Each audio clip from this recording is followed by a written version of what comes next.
Welcome back. This is the Pulse here on Joy News. Now, last week, the Electoral Commission received as many as 24 applications from persons seeking to run for president of Ghana when elections take place in December.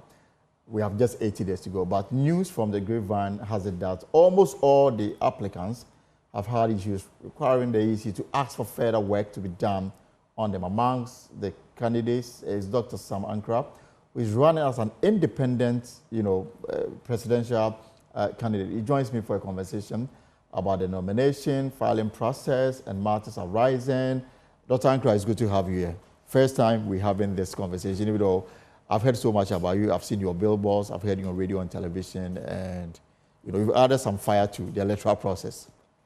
Elfin, thanks for having me. Again, same here. I've heard great things about you. I only see you on TV, so it's an opportunity, and I'm grateful for you to have me here this afternoon. Before you walked in, we were talking about illegal mining. I don't know what your position is on this very important matter. I mean, first of all, I'm joining that demonstration. Okay. Because that thing is dear to my heart. The environment and anything around it is so dear to my heart. So I'm going to take the numbers of these guys and I'll join that demonstration because it's about time. Look, clearly, do we indeed have leaders in this country? This is a pure systematic failure and leadership failure at all levels. It's pathetic. Why do you say that? I mean, come on. How can we live in a country and with all the governance structures we have in place, we can see this in our country. Water bodies have been destroyed, poisoned, cyanide, lead, mercury. These are very poisonous stuff that are put in the water. Look, if we're not careful, and the people say 5 free years, if we're not careful, within the next year, we'll start importing water. And that is a very sad situation. We're destroying ourselves as a nation. Our leadership has to stand up. The gimmicks is too much. The politicking. This galamsey money is what is funding this politics that we are in.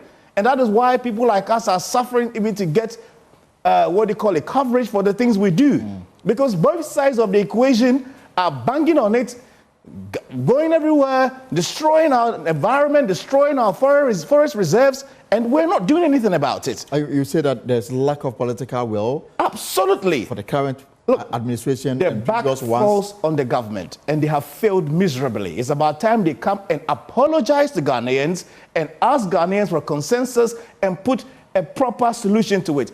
I, Sam Ankrah, would outrightly ban small-scale mining. Would that be easy? I mean, the call has been made. Listen. Government is reluctant to announce a complete ban. We are yet to hear same from your other colleagues, when I talk about other colleagues, those who are running to become president of this country.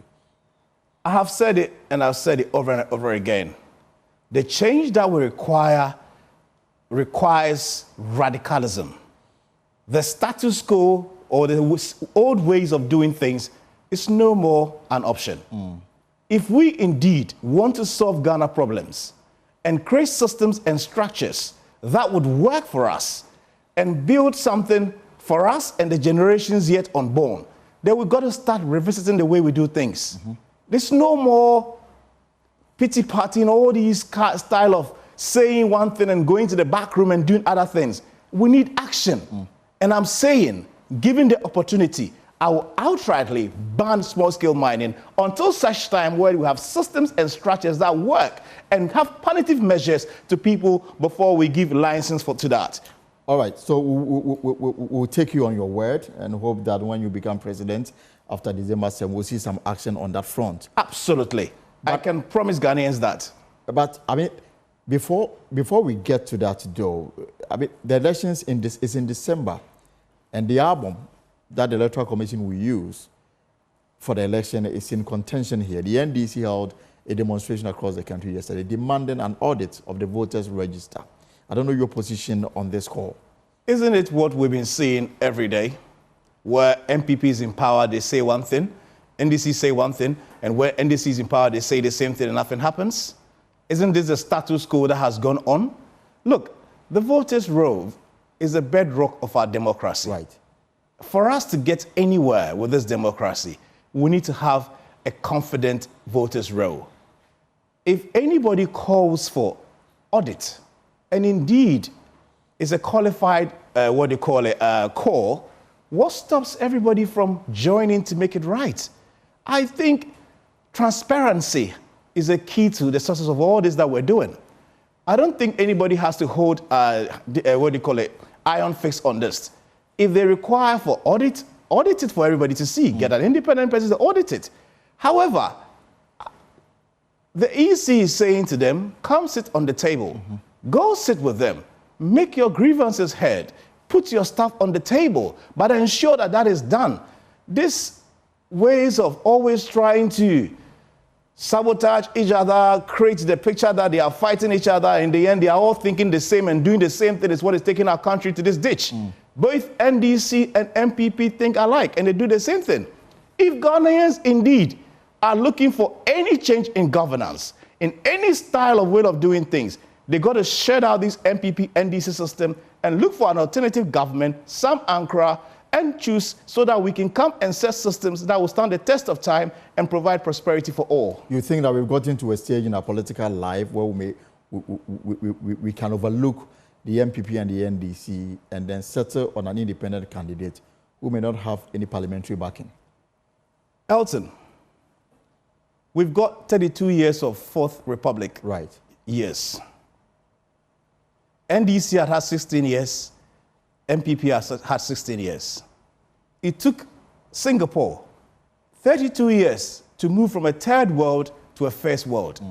Think about it. Are we on the right course? So if we're not on the right course, what are we doing as citizens? It's about time we sit back and analyze the situation critically and think and make the right decision. Keeping doing the same thing over and over again will not bring us any change. The time has come in Ghana politics, and it's now for Ghanaians to look for an alternative and a way of doing our business.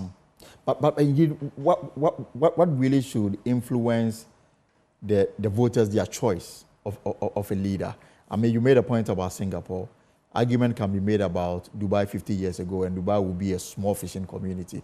But it took the ingenuity of somebody, and now Dubai is the center of world tourism and attraction. Ours appears to be taking one step further and then three steps backwards. So the question really is, those who are so attached to their political ideology to the extent that they are finding it difficult to look at other options. In this crucial election, as some people have described it, what should they look out for? I want to tell my fellow Ghanaians, in these days of hardships or hardship, nobody goes into the supermarket with a party card and say, I'm MPP, so I'm gathering tomatoes, onions, and everything and go home and eat. We are suffering, and everybody is suffering. Ghanaians are going through some of the harshest economic conditions, and that doesn't discriminate between MPP or NDC. It should tell you that the political colors or symbols is not what is going to bring us the economic freedom or bring us economic prosperity. It requires skills, selfless leadership, pragmatic leadership, leadership by action. These are the qualities that one has to look for. Greg Mills wrote a book, Why Africa is Poor. He says, Africa is not poor not because of aid per se. It's not because of slave trade or colonization. Africa is poor because of wrong leaders that we've been choosing. Ghanaians, hearing my voice this afternoon, let's critically analyze the backgrounds of the leaders that we're choosing. What have they done? What do they bring on the table? And why do we think we should give them a 79 billion economy to run? These are critical questions that I'm asking Ghanaians to start asking before we get to the ballot December 7th. All surveys that we've witnessed, the economy ranks high among all other considerations that people want to see improvement. The economy has always been number one reason why the electorate or an electorate will vote for this party or the other. Now, yesterday, for example, this Ghanaian actor, Blankson, in the US, I don't know whether you have heard the story.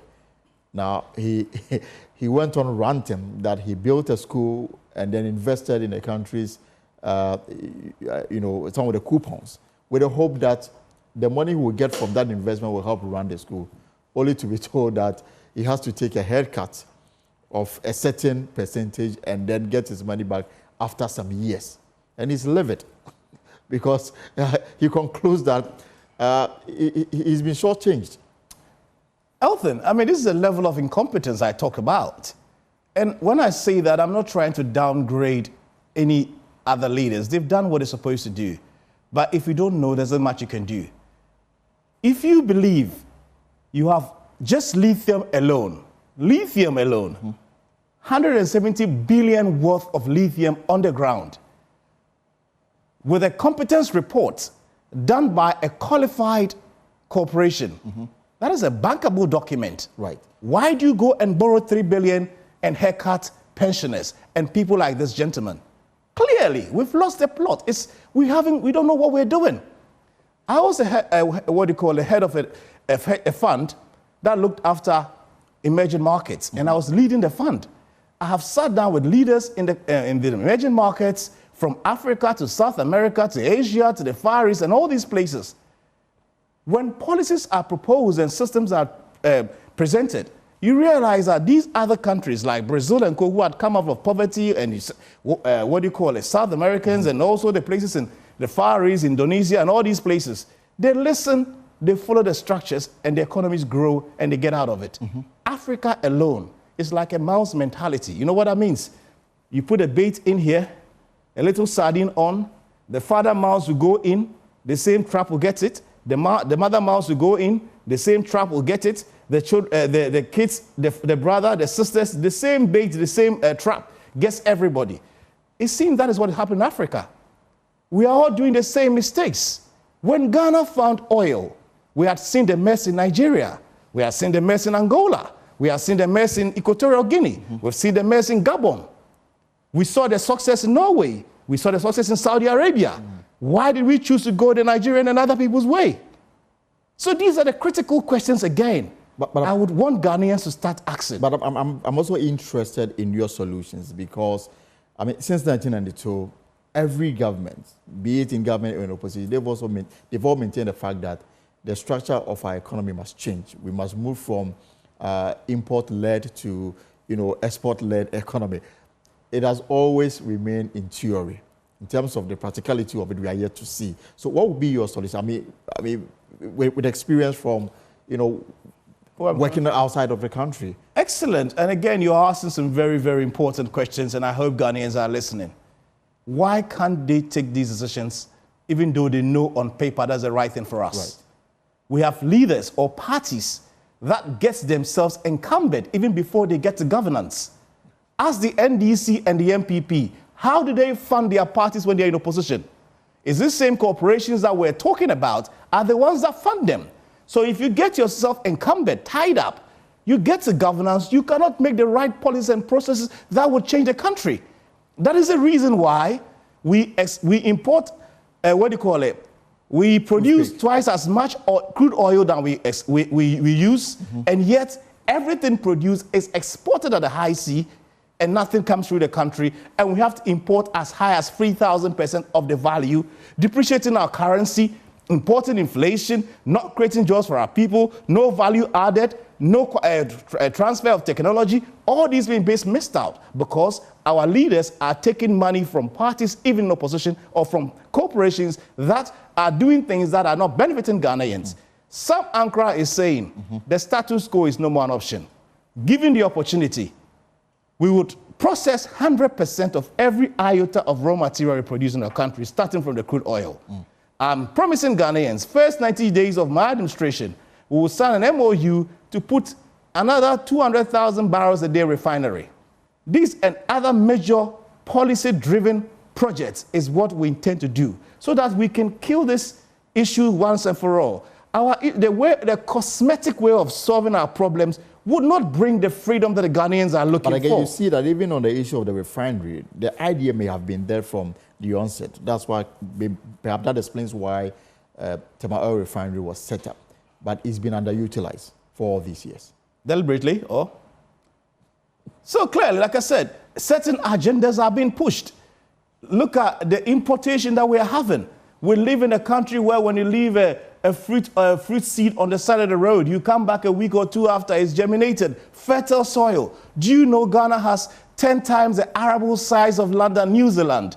And yet New Zealand produces more than 15 times more than Ghana. Have you asked these questions? Why are Ghanaians not asking these basic questions? It's because certain people are benefiting from this stifling of the economy. They are gaining from importing these products, holding cartels and cabals, preventing Ghanaians from getting access to what they want. This is what Sam Ankrah is looking to stop for this country. Until we stop these things, let's stop the gimmicks. NDC MPP is a joke. Nothing is going to happen. Nothing is going to change. And you expect that these words will get to the ears of the electorates to give you the chance that you require? I am hoping so, and I require people like you to help. We've been swallowed in this campaign. Journalists and stations and radio stations and all these cameras are more interested in taking concerts and shouting on platforms and jubilations and Kim Palute's songs than having intelligent conversations that Ghanaians will be educated and know that, look, the problems we are in can be solved if we take the right decisions. Apart from the economy, the other concern for a lot of Ghanaians is youth unemployment and education.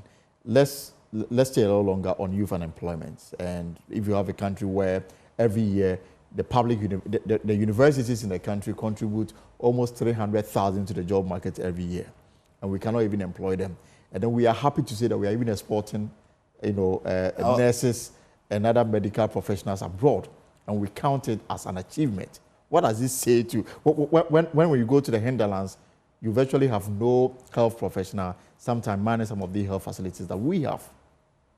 It boils down to the fact that our economy is not strong enough to possibly accommodate everybody. So youth unemployment, I don't know your plan in fixing it. Sam Ankrah is in the race because of the youth. If it's not for the youth, I'll probably be sitting in my little corner, retiring and enjoying my life as a young person. As young as I am, I could retire at this age. The situation with the youth is very dire, and I believe drastic measures has to be taken. Over and above building industry to take a big chunk of the people, I'm also calling for a nationwide apprenticeship where professionals like architects, quantity surveyors, barbers, hairdressers, and so forth would have young people understudying for a period. Now, the beauty of this concept is the owners of the business would have the leeway to enjoy the service or the labor of these people, whilst government pays the salaries of these guys as long as they are under the apprenticeship program. So after a period, 3 to 5 years, they come out of it, they graduate, they set up their own, and similar structures are being put in place. So you realize that you mutate, and people are acquiring real skills and handiworks that they can set up on their own and create businesses and flourish. At the same time, you are creating an enabling economic environment so that they will not just come out, they don't even have funding to set up these businesses, but all these are done concurrently in concert with the program. So we want to do that. We're looking to get aggressively to industrialize, to mechanize agriculture. Again, the mechanized agriculture is structured in such a way that we bring in technology, we create enabling environment. These are our land tenure issues that had been a canker eaten into investment into agriculture. We would make sure that we'll kill it once and for all. Government, my administration, AFA administration would promise any industrial or any mechanized farmer a period of time as long as they acquire the land from any litigation or any influences from elsewhere. All these are enabling environment we want to create. Once you do that, you create an enabling environment, you invite technology to come in, the banks are open to fund. The reason why the banks are reluctant at this stage is they don't want to give money to Elton today. You start a project, and then whilst you're in the middle of it, somebody comes and put an injunction. The bank's money is improbable. Right. So these are the issues that we need to address. It's not a matter of advertising, come invest in Ghana. Investments are not attracted into a destination because of how you publicize it, but they send their experts on the ground to study the environment, to work, to find out whether it's enabling enough or not. So it's not your advert, it's what's on the ground. And these are the issues that we're going to handle head on to create opportunity. By so doing, we're going to create jobs for our young people, we're going to equip them with skills, and we're going to make sure that the economy will flourish at the back of the private sector, which should be the engine of growth and not government. Somebody just sent me a text and asking that, listening to you and the fact that you had a very good job, why would you leave the flourishing job that you had to come and compete in an election that would be extremely difficult to hold? Elton, it gets to a point where a generation has to live for the other. And I believe now is the time. I believe that it's easier. And again, the middle class and the upper class are those who have caused this country to be. I blame them. They have to take their responsibility as well. Because they're comfortable, they sit on the corner. And majority of Ghanaians are suffering. It's done on this generation to fight and save the soul of a lost destiny of a country and build something for this generation and the generation unborn. And that is the only reason why someone like me is jumping on the fray to muddy myself and obtain this freedom and build a legacy for the next generation unborn. So, Ankrah, before we wrap up, I don't know whether you've gotten that call from the EC about your nomination forms. Well, if you haven't gotten a call, it means everything is okay. Well, I suppose everything is okay. I haven't had any call yet. There were a few issues initially, but we resolved everything as far as we're concerned.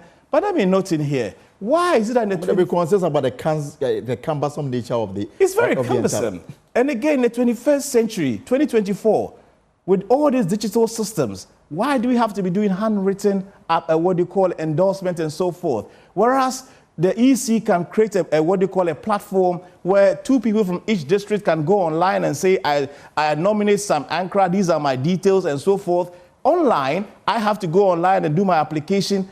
Look, we got to make use of technology so that we can have efficiency and take away and bring transparency as well. Because the reason why people are complaining about all these things of EC, putting responsibility, blames on them and so forth, is because the system is not transparent enough. We are not using technology, and it allows human factor to come in. And once that gets in there, the trust issues breaks up. I am advising the EC, get onto technology. We're in 2024, don't sit down and wait. There are a lot of platforms and systems.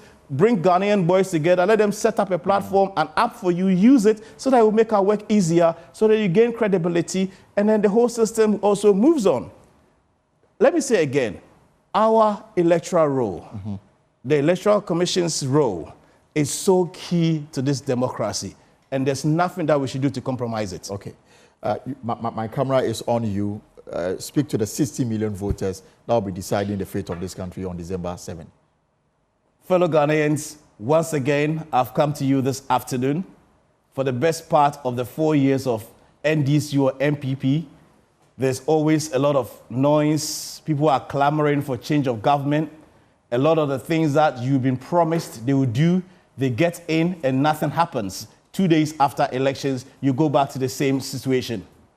All because we're not choosing the right leadership and the style of governance that we have don't change, whether it's NDC or MPP. That is why Sam Ankrah has put himself on the fray this time to contest and looking for your votes. If indeed you are looking for work, if indeed you are going through hardships, if indeed your healthcare system is messed up and you are looking for a change, then I advise you or I urge you to vote for Sam Ankrah. But if you are very comfortable and you're enjoying life and everything is going well for you, then Sam Ankrah is not for you. Thank you. Thank you so much, Dr. Sam Ankrah. He's an independent presidential candidate for the December 7th general elections. And of course, we are building up to the election. This is your election.